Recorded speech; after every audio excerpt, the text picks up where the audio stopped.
છતાંય જો લેબર ખર્ચો ઓછો હતો તે પછી ખેડૂતને પોસાતું શેરડી અમે 1500 થી 2500 રૂપિયામાં શેરડી કાપતા તે પછી અત્યારે ભાવ ઘટી ગયો છે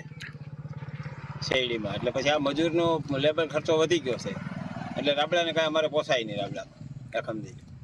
રાબડામાં શું છે મજૂરી ખર્ચો બહુ મોટો વધી ગયો છે રાબડા ઉપર શું સુગર મિલ અસર થાય ને શેરડીનો પૂરતા ભાવ મળે ને ગોળમાં ભાવ હોય તો રાબડા ચાલુ રહે ને સુગરે ચાલુ રહે તો લોકો વાવે હોતા ને ઉત્પાદન હાવ ઘટી ગયું છે 12 થી 15 ટન શેરડી થવા માંડી છે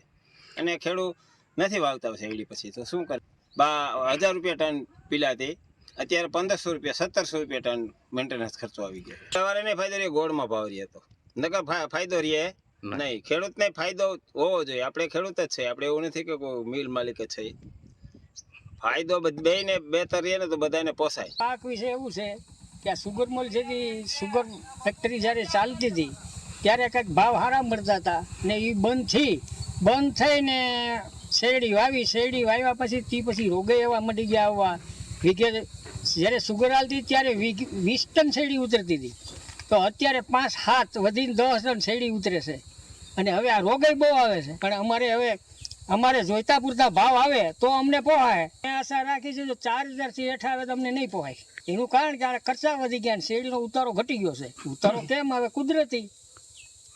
મહેનત એટલી કરી છે અમને એવી આશા છે કે સુગર મિલ ચાલુ થાય સારા ભાવ આપે તો ખેડૂત નહીં પોસાય નકર ખેડૂત કાંઈ શેરડી વાવતર કરવાના નથી બીજા મોલ ઉપર વધારે ધ્યાન દે ખર્ચો શેરડીમાં કારણ કે બહુ જ આવે ભાવ ઓછામાં ઓછા 3000 થી 3500 રૂપિયા હોવા જોઈએ તો ખેડૂતને શેરડી વાવવાનું પોસાય બાકી પોસાય જ નહીં ખર્ચો બહુ લાગે સાહેબ હું 10 થી 12 વર્ષથી ખેતી કરું છું શેરડીની એટલે એમાં જે આજથી 10 થી 12 વર્ષ પહેલાંની વાત કરું તો સાહેબ ત્યારે ખાતર દવા બહુ જરૂર ન પડતી જ્યાં જમીનની ફળદ્રુપતા સારી હતી અને શેરડીના ઉતારા પણ સારા હતા દાખલા તરીકે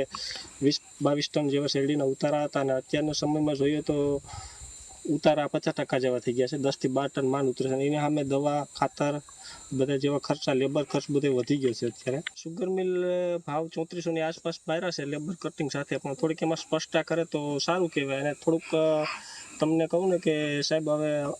ઉતારો ઘટતા થોડુંક પોષણક્ષમ ભાવ કરી દે તો ખેડૂત માટે સારું તો વાવેતર વધે